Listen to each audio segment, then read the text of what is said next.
সোনাক্ষী অন্তরঙ্গ দৃশ্যে রাজি হননি বলেই চলতি বছর সঞ্জয় লীলা বানসালির হীরামান্ডি তে তার কাজ প্রশংসিত হয়েছে।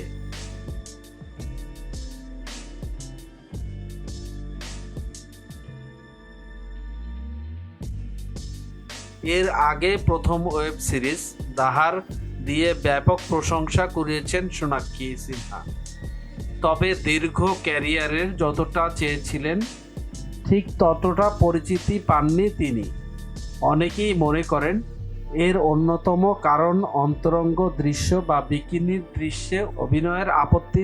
সত্যিই কি তাই? বলিউড বাবলকে দেওয়া এ প্রসঙ্গে নিজেই কথা বলেন অভিনেত্রী। দাবাং দিয়ে শুরু, এরপর নানা ধরনের সিনেমা করেছেন সোনাক্ষী। তবে পর্দায় তাকে কখনোই অন্তরঙ্গ দৃশ্যে দেখা যায়নি, বিকিনির দৃশ্যেও করেননি।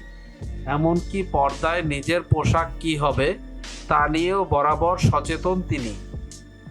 অনেকেই মনে করেন এসব কারণেই অনেক চরিত্রেই তার হাতছাড়া হয়েছে। এই প্রসঙ্গে সোনাক্ষী বলেন, এটা অন্তরঙ্গ দৃশ্যে অভিনয় করতে আমি স্বস্তিবোধ করি না। আসলে এটা যার যার ব্যক্তিগত সিদ্ধান্ত। এ ধরনের দৃশ্য অভিনয় না করেও আপনি কাজ করে যেতে পারেন। শিল্পী হিসাবে আপনার যদি কোনো কিছু হিসেবে আপত্তি হয় সেটা এড়িয়ে যেতে পারেন। আমি এটাই করি। বিয়ের পর কিছুদিন কাজ থেকে বিরতি নিয়েছিলেন সোনাক্ষী।